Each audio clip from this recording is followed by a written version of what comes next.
Picture this. You are crouched in the corner of a freezing stone hut in the middle of a medieval winter, your bare feet pressed into straw damp with last night's frost.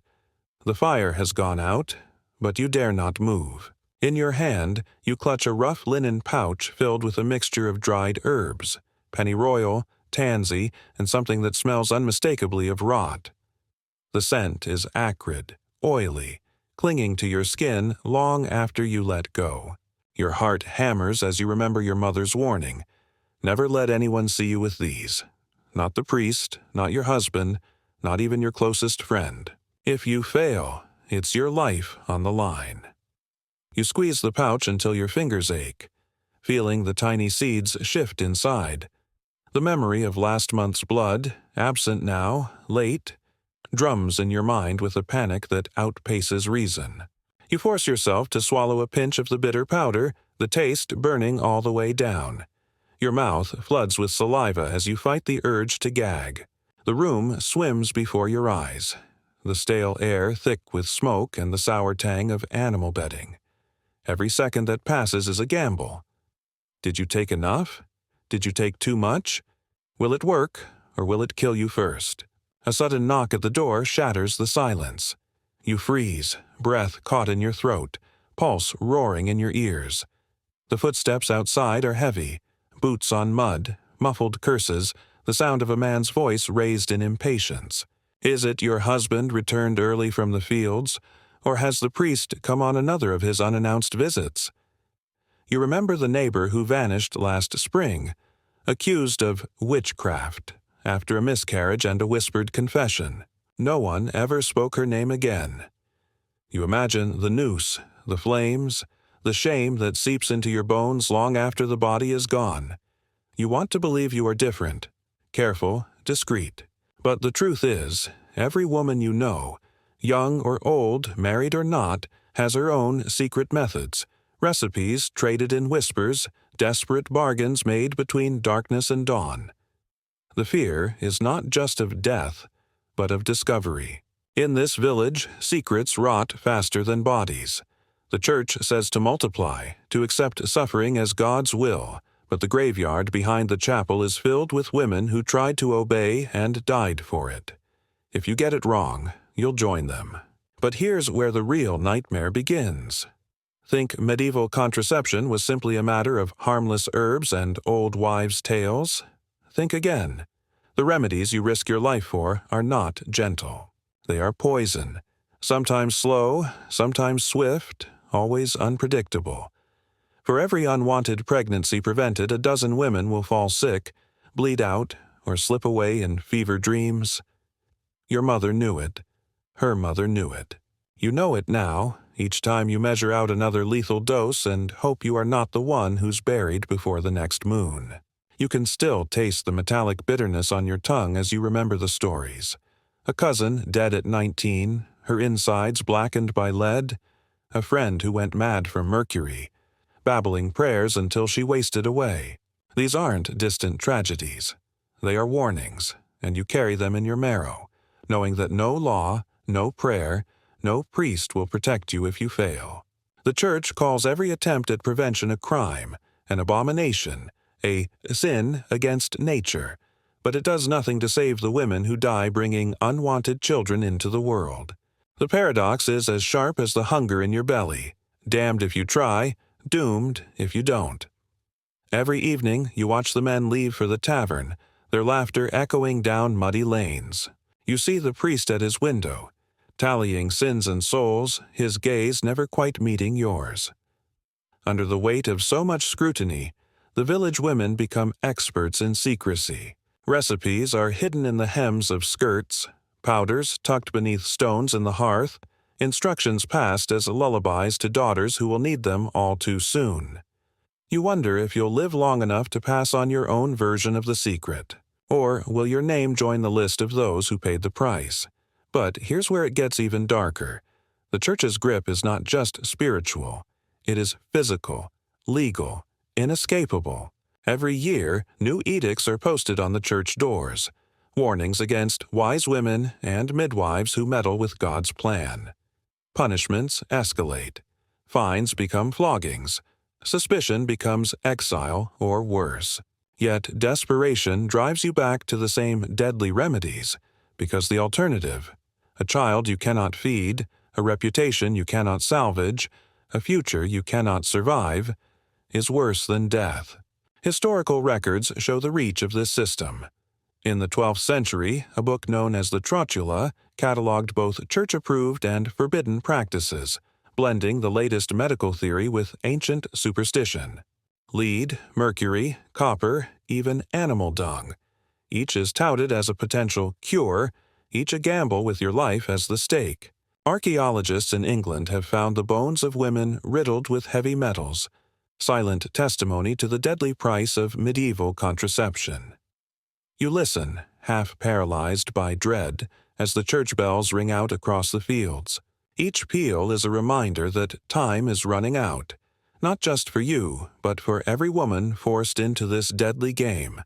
The line between survival and damnation is as thin as a thread and twice as likely to break. You close your eyes, taste the bitterness again, and wonder, will this be the night your secret saves you, or the night it seals your fate? But you're about to learn that the deadliest risks have only just begun. The taste of pennyroyal still burns your mouth as dawn creeps through the cracks in your cottage wall. Your stomach twists in agony, but you force yourself to rise. Survival demands it. Each movement feels like wading through water, your muscles heavy, your head pounding, every sense heightened by fear. Outside, the sky is a pale bruise and the world is waking up. Somewhere, a rooster crows. You pull your shawl tighter, pressing a trembling hand to your abdomen, and pray that what you took last night won't kill you before it kills what's growing inside. You're not alone in this gamble. Across the village, women wake to the same dread. One, barely older than you, sits by her hearth, boiling a thick green liquid in an iron pot. Her child coughs in the corner, ignored. She mutters the instructions her mother whispered. Let the leaves steep until the water is black, then drink before the sun rises. She knows what happens if she's caught. She's seen it before. The churchyard holds a fresh grave, unmarked except for the wildflowers planted there in secret. You avert your eyes when you pass it, but everyone knows whose body lies beneath. A pounding at your door sends terror through your bones. You freeze, heart stuttering. It's only the neighbor's daughter, seeking help. Her mother collapsed, blood pouring from between her legs after drinking a potion that smelled of bitter almonds and hope. You help carry her to bed, the two of you lifting dead weight, but the blood keeps coming. There's nothing you can do. The men will say it was God's judgment. The priest will call it witchcraft. But you know the truth. She was desperate, like you. Desperate enough to risk everything. But these are the safer methods. Some women too poor for herbs or midwives try the old Roman trick, insert a plug of wool soaked in vinegar or wine. Others make pessaries from honey and tree resin, following recipes scrawled in the margins of the Trotula. They've heard the warnings, but the alternative is unbearable. Your friend, Anna, tells you of a woman who used a pebble, another who tried animal dung. Sometimes it works. More often it leads to infection, fever, death. But here's where it gets even more horrifying. The village healer, rumored to have trained with Jewish and Moorish midwives, offers something stronger, a small lump of gray metal wrapped in oiled cloth. Push this inside and say nothing, she instructs. It will do what God won't. You know what it is. Lead. Anna tried it once, the pain so fierce she screamed through the night. She never bled again. Her hair fell out in clumps, her mind turned strange. By winter she was gone. They buried her beside the river, no prayers, no marker. Her secret went with her. But some are willing to risk even more. Mercury, copper, and antimony, metals prized by alchemists, find their way into medieval cures. You've heard stories of girls foaming at the mouth, their limbs twisting in agony, or lapsing into silence that no prayer can break. According to church records in 1315 Norwich, more women died from home remedies than from childbirth itself. Modern archaeologists uncover skeletons with blackened teeth and hollow bones, physical evidence of the poisons that were meant to save. Still, these are only the dangers you choose. The greater threat walks on two legs and wears the cassock of authority. You remember the time the priest came to your door, face grim, hands stained with ink from copying new laws. The decree was nailed to the church door the next morning. All who attempt to prevent conception, be they wives, healers, or midwives, shall be excommunicated, and if unrepentant, tried as heretics. The town crier's voice echoed through muddy streets. No one met your eyes for days. You heard whispers about Maria, who was accused of sorceress interference after her third miscarriage. The priest claimed she consorted with demons. The villagers watched as her hair was shaved and her feet bled from walking the stones to the market square. No one stepped forward to help. She was gone by sunrise. Some say she was sent to the bishop's prison. Others say her body is buried beneath the gallows. All you know is that the women stopped sharing their secrets for months, terrorized into silence. But the punishments are not always public. Sometimes it's the slow erasure of trust, the unspoken threat of exile.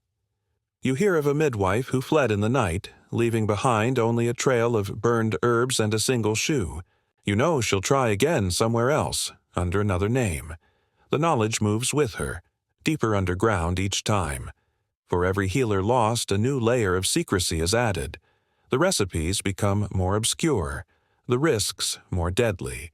Your hands shake as you prepare another dose, this time for a younger cousin. Her face is pale, her lips bitten raw with worry.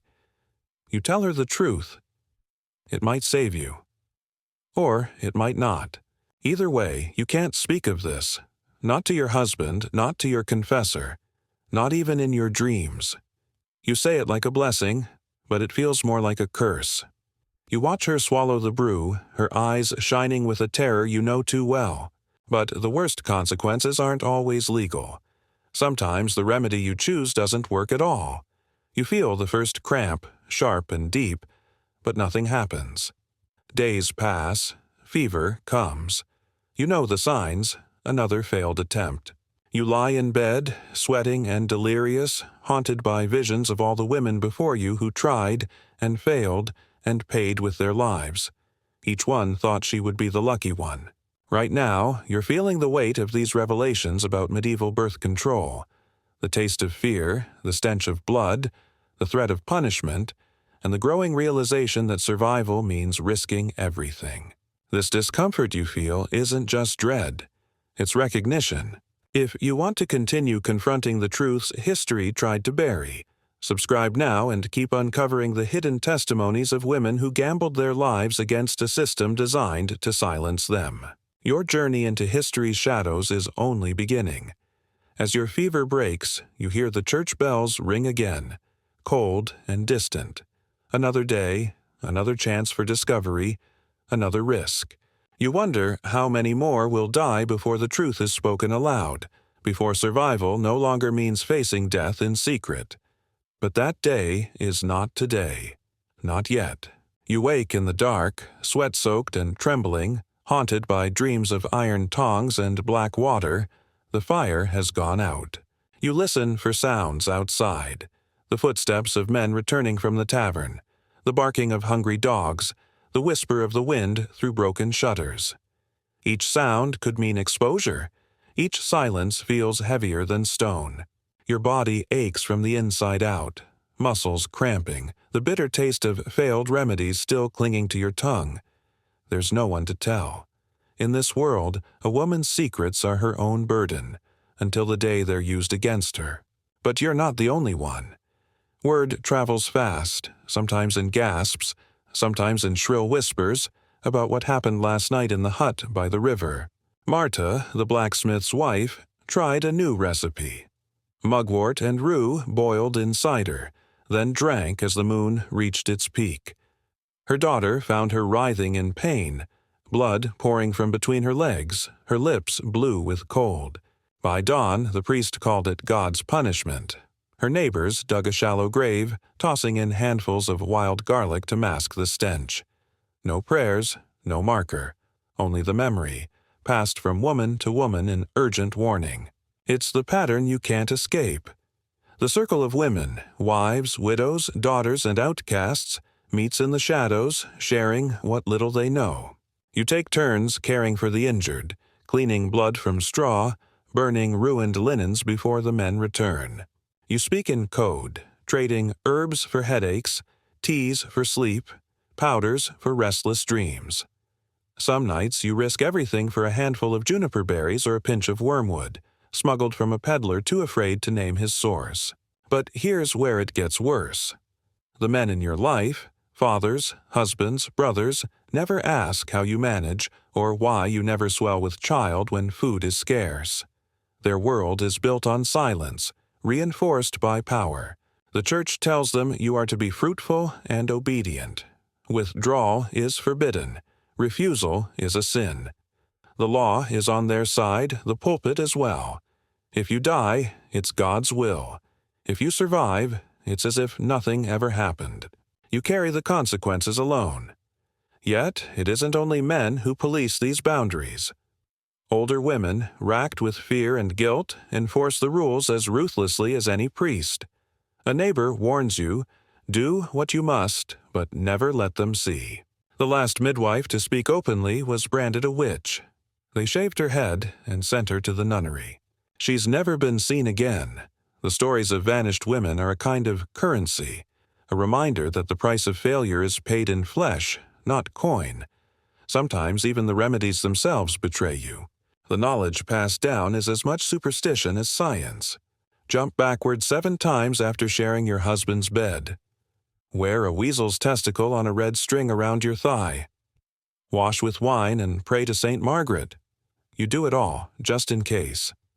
The line between wisdom and desperation blurs as the risks multiply. Historical records from the 14th century confirm what you already know. In Rouen, a healer named Isabelle was put on trial for selling sorcerous contraceptives. The court's verdict was swift. Her house burned, her tools confiscated, her body never found. The villagers speak her name in whispers, half in fear, half in longing for the knowledge that died with her. The church claims victory, but the women know better. They mourn quietly, hiding seeds in the folds of their dresses, passing recipes under threat of death. But here's where the horror deepens. Each death, each disappearance forces the network further underground. Secrets become more tangled, more dangerous. You find yourself reciting the words by rote, not knowing which advice might save a life and which might end it. You see the pattern. Every time the church cracks down, the knowledge moves deeper into darkness. Every time a healer is lost, the risk to the next woman grows. The system feeds on fear, perpetuating its own silence.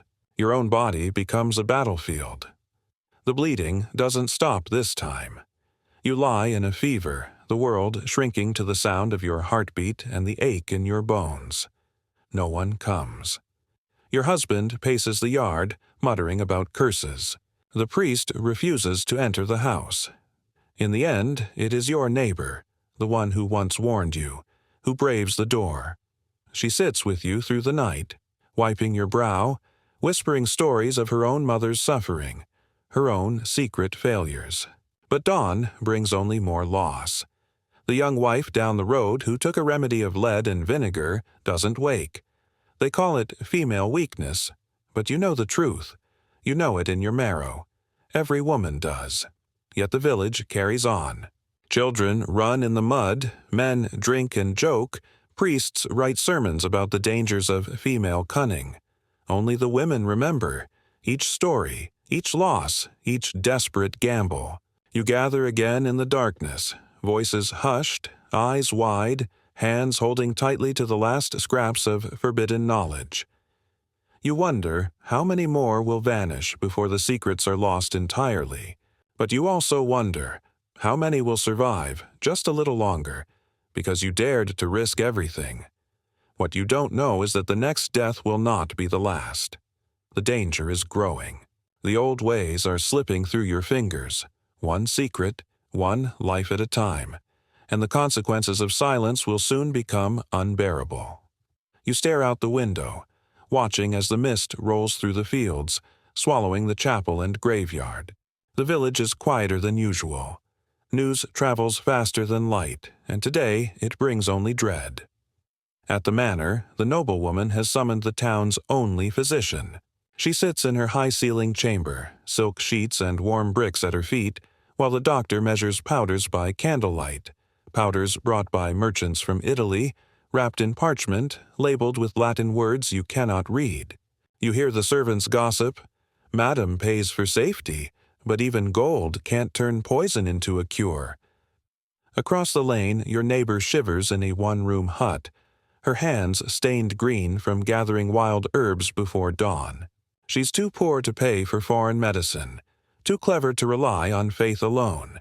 Her knowledge is inherited, a patchwork of Jewish, Moorish, and pagan remedies, kept alive by whispers and the hidden work of midwives. Every leaf, every root carries risk. The Church warns daily that these secrets corrupt the soul, that the women who pass them on deserve fire. Yet when another girl arrives in the night, clutching her stomach and sobbing, it's the wise women who answer, not the priest. But the cost is always highest for those with nothing to offer. The bishop's men arrive without warning. They seize the healer's jars, uproot her garden, burn her books in the center of the village. You watch as flames lick the last words from the pages, each recipe erased as if it never existed.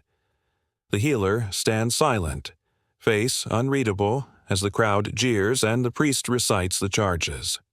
Witchcraft, corruption of Christian women, trafficking in forbidden knowledge. No trial, no mercy. The next day she is gone, her cottage abandoned, her tools smashed and scattered in the mud. But here's where it gets worse. The Church's wrath is not reserved for poor women alone. Across the border in Aragon, inquisitors record the arrest of Jewish and Muslim healers, accused of tempting Christian wives with their knowledge. The documents are clear. Let no woman escape judgment who uses these unholy means. Those who cannot pay bribes are tortured, exiled, or executed, their names blackened forever. But their secrets survive, in the memories of their daughters, in coded recipes smuggled in prayer books, in the silent exchange of glances across crowded markets. Still, you can't help but see the contradiction.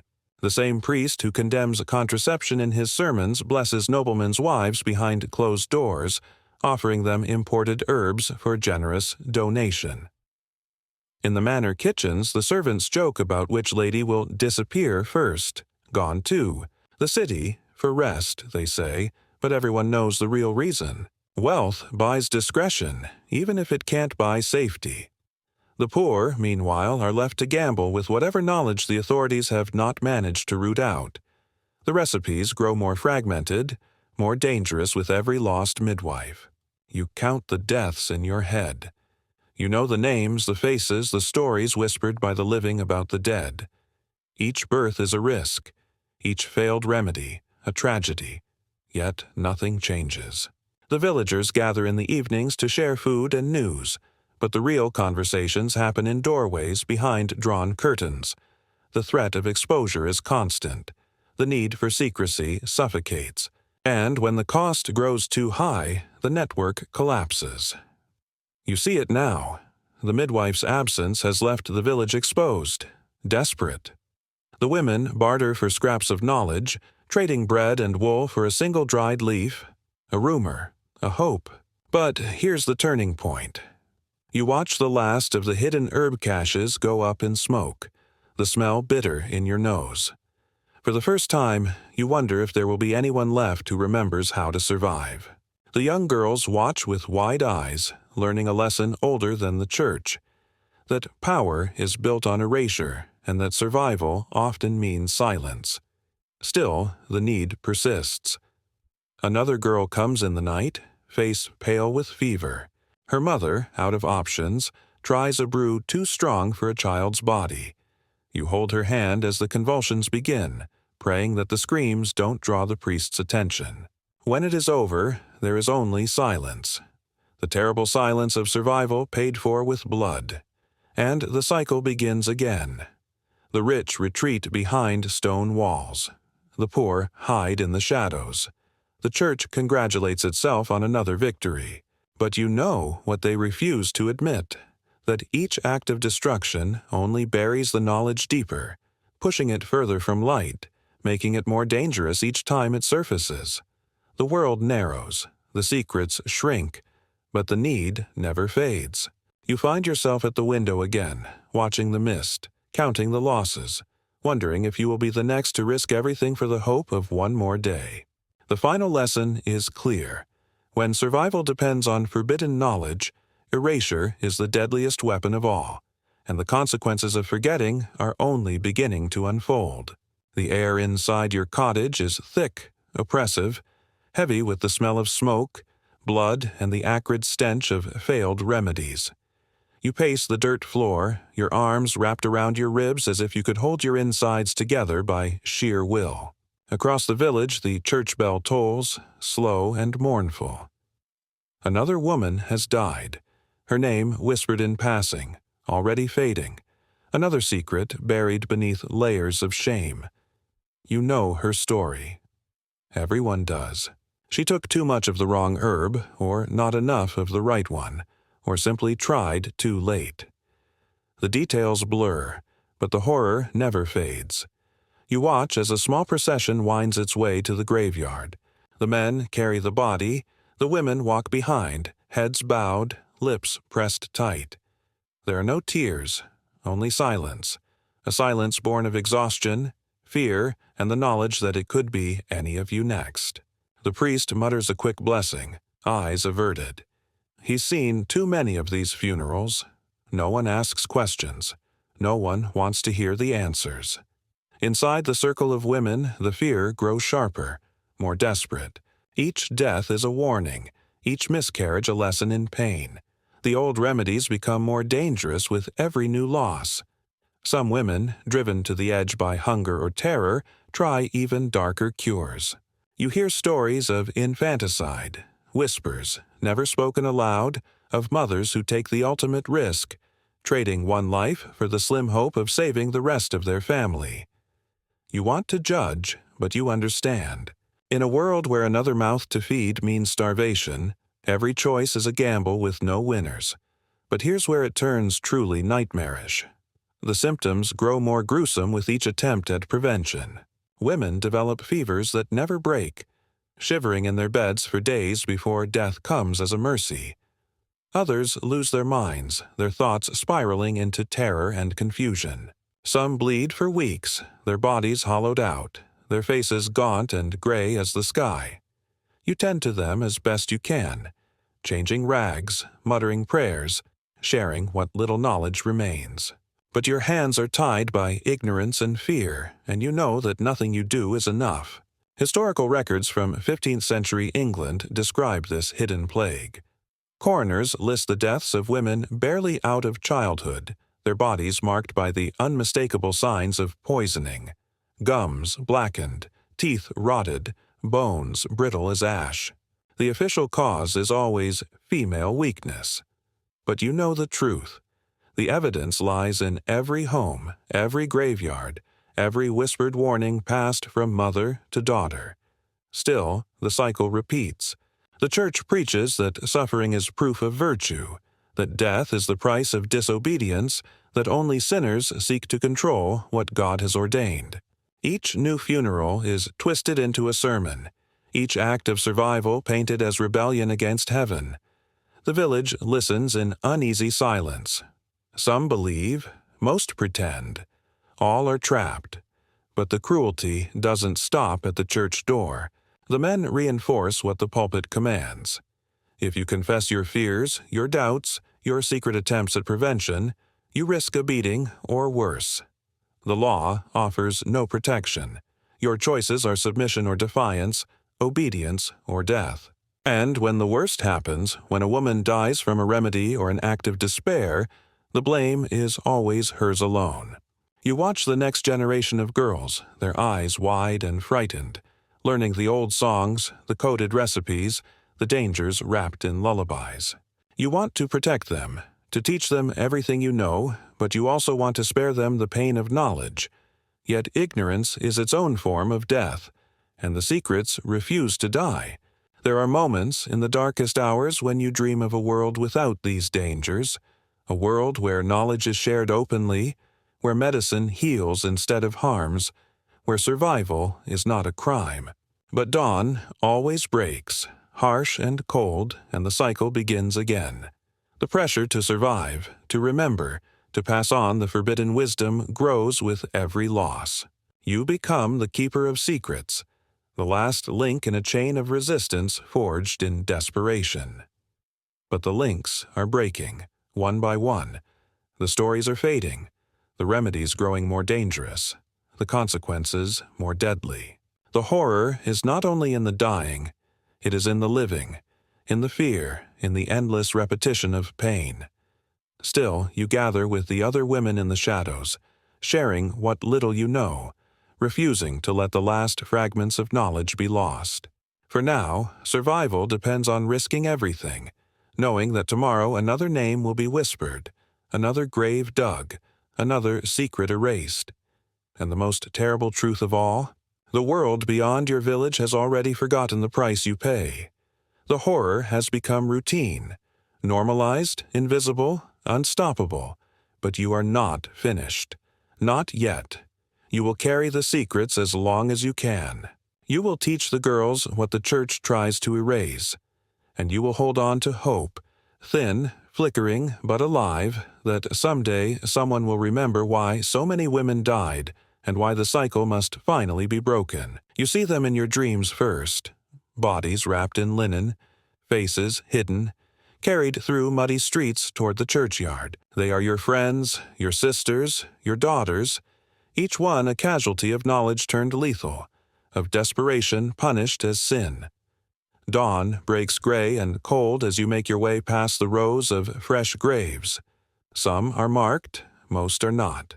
Beneath the earth lie women who risked everything to survive, victims not just of nature, but of the system that made their survival a crime. Inside the village, life carries on. Children's laughter echoes down alleys, men bargain over grain, the priest recites prayers from his pulpit, never naming the lost. But you see the signs everywhere. Widowers growing younger, mothers missing from doorways, girls turning silent after a single night of fever.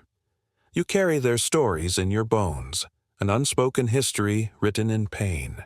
Sometimes, when you look at your hands, you wonder how many secrets they hold, how many lives you failed to save, how many dangers you have passed on in hope or in fear. But tonight, the horror reaches its peak. You sit by the fire with the oldest women in the village listening to tales too terrible for daylight. One remembers the winter of famine when every household lost a daughter. Another tells how she watched her mother's skin turn yellow and her mind slip away after swallowing the doctor's powder, a dose of mercury prescribed as medicine.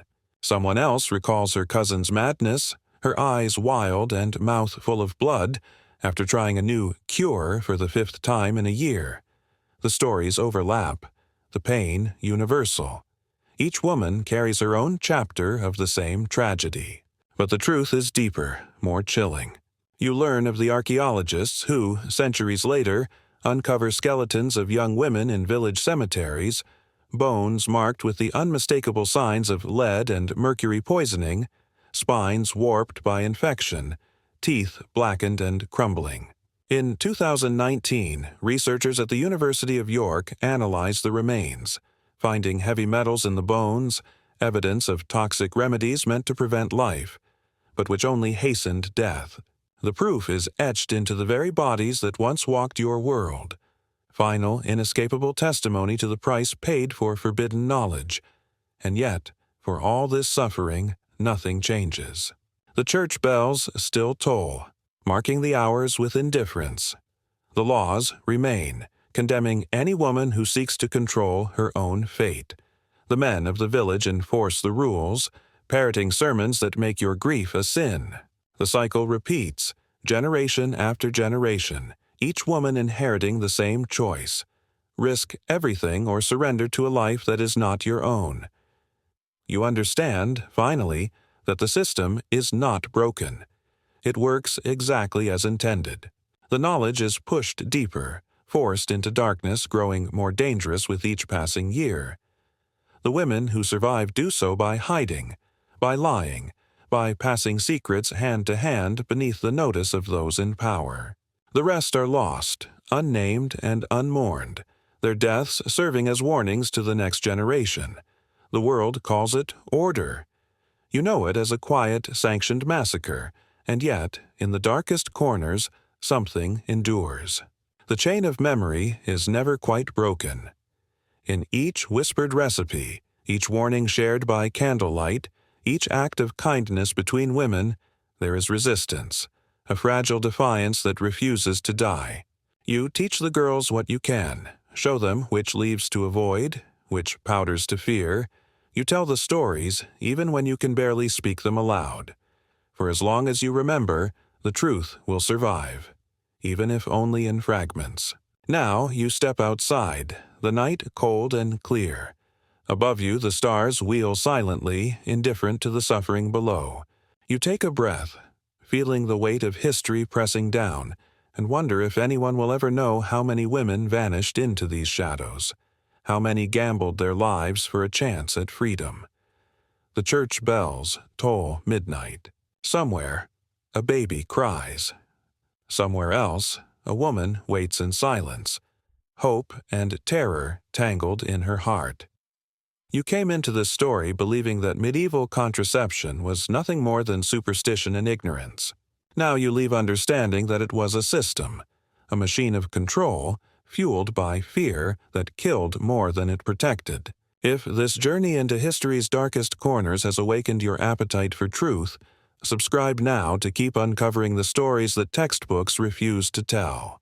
Because only by remembering the lost, by facing what was buried, can we hope to break the cycle that still echoes in the silence between each tolling bell.